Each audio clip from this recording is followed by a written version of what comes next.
почитувани гледачи, добродојдовте во новата емисија од Здравје во 10 минути.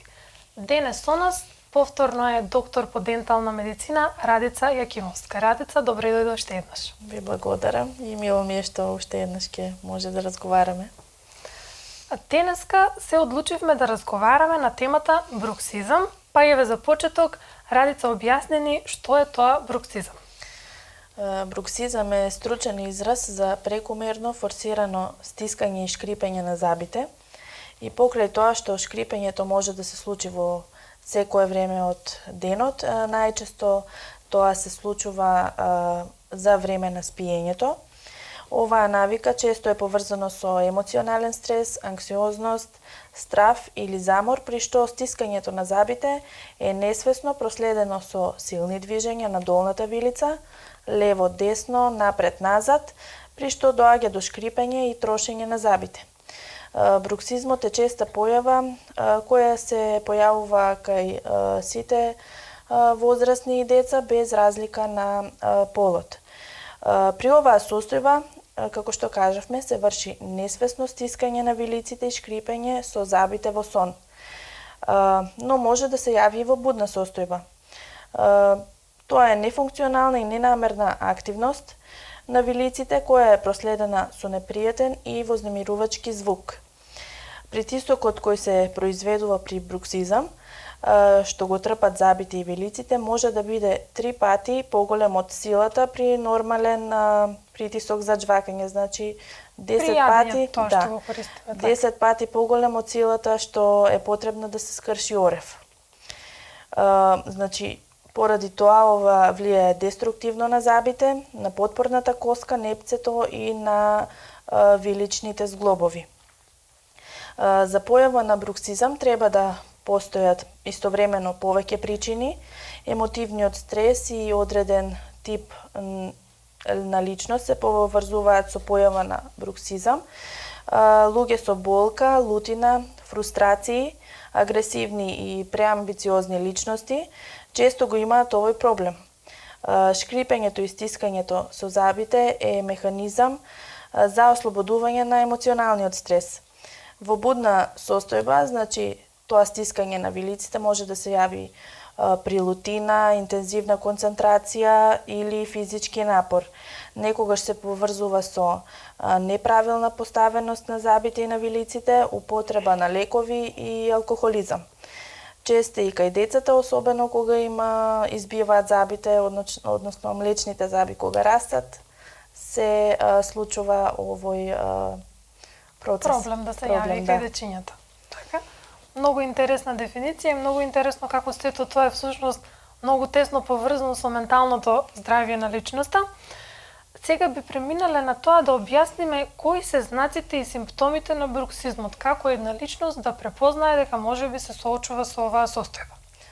Значи, пациентот најчесто самиот не е свесен за овој проблем.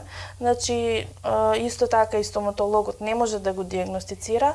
Единствено, неговите блиски, значи брачен партнер, неговите домашни може да го приметат овој проблем, бидејќи едноставно се слуша тоа шкрипење со забите, иритирачко е. Ако бруксизмот се манифестира само со јако и обемно стискање на забите, без шкрипење, тогаш диагнозата се поставува врз база на оштетувањето на забите, значи тие добиваат рамна површина без форма, нема форма забот, туку кога е подолготраен се истрошува од постојаниот притисок, не стискање на забите. Значи прилично е тешко да се диагностицира оваа состојба, посебно е тоа кога нема тоа шкрипење на забите и ако нема кој да го слушне тоа шкрипење на забите.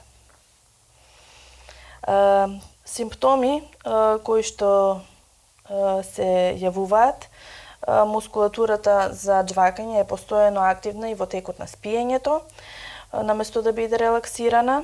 Ваквата пренапрегнатост на мускулите на лицето резултира со болка наутро, која што се манифестира со напнати вилици, истенчена глеќ на забите, чувствителност на забите може да се појави на топло и ладно, подкршени заби, рамна джвакална површина, болка во вилицата, зголемени мускули на вилицата, главоболка, болка во ушите и слично. Значи има многу симптоми сепак кои што Да. ја проследуваат оваа состојба.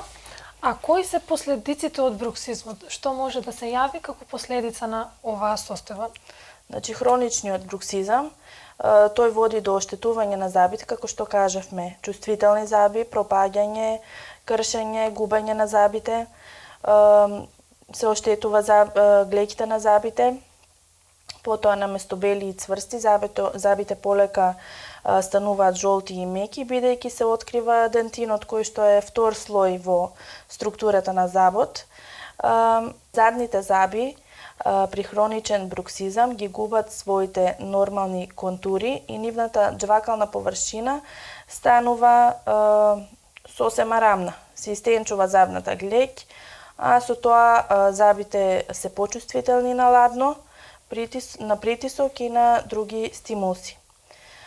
Исто така, ова отсуство на забната глеќ, односно на горниот слој од забот, да, значи тој овозможува продор на бактерии во забот и полесен развој на кариес. Со тек на време, состојбата на забите се влошува, тие пропаѓаат, се расипуваат, доколку може и да се изгубат. Едноставно, тој забот, формата на забот се губи и многу мал дел останува од забот и не е функционален. Исто така, тука имаме и промени во изгледот на човекот. Оштетените заби го нагрдуваат лицето, заради постојано насилно триење на забите, тие со тек на време стануваат пократки и тоа представува естетски дефект. Исто така и се губи природната потпора на лицето, се создаваат набори кои што се локализираат пред се околу очите и над устата, што доведува до старечки изглед и тоа не е убаво. Да, тоа ми беше следното кратко прашање, значи има и некои физички знаци кои што може да се воочат кај овие лица кои што подолго време се соочуваат со оваа состојба, така? Да. На крајот би поразговарале малку околу третманот и заштитата при оваа состојба и посебно да кажеме нешто и за третманот на оваа состојба кај дечињата. Да, значи третманот се состои од изработка на специјални штитници на забите кои што се носат навечер во тек на спиењето. Тие се прават по мерка и овие штитници го минимизираат притисокот на стегањето на забите и евентуалните оштетувања кои што може да бидат последица од бруксизам и исто обезбедуваат правилен загриз и релаксација на мускулатурата на џвакање. Луѓето што имаат проблем со шкрипење на забите треба да избегнуваат конзумирање на алкохол, бидејќи тој дополнително ја влошува состојбата. Стресот и анксиозноста имаат голема улога во појавата на бруксизам и затоа треба да се стремиме кон порелаксиран живот, колку е тоа возможно, секако. Исто и овие луѓе треба редовни контроли на стоматолог за да се види состојбата до каде е стигната на забалото и да се спречи евентуална појава на компликации. Понатамошни оштетувања. Да. Кај децата, значи, тука нема некој посебен третман, тоа бидејќи кај нив се јавува при никнување на млечните заби, се чека да се надрасне и да се надмине тој период, да кажеме, но секако треба да биде под надзор на стоматолог, за така да се контролира состојбата, да видиме дали се изгубува тој проблем, се губи. Исто тука треба да се врши релаксација на детето, значи може со масажи навечер да се релаксира детето, да нема некои претерани агресивни периоди во текот на денот да нема такви ситуации. Значи најголем број на деца спонтано го губат, престануваат со шкрипење на забите кога ќе дојдат до некој период на адолесценција. Значи, кај децата оваа состојба прилично често се надминува, како што кажа, сама од себе. Да. Така, во ред. Радица, ти благодарам уште еднаш за сите споделени информации во оваа емисија. Се надевам повторно дека сето ова ќе им помогне на нашите гледачи, доколку се соочуваат со оваа состојба, да ја диагностицираат навреме и да ги превземат сите нешта кои што ќе им помогнат да спречат оштетување на забите. Почитувани гледачи, ве поздравуваме и сте гледаме во наредната емисија.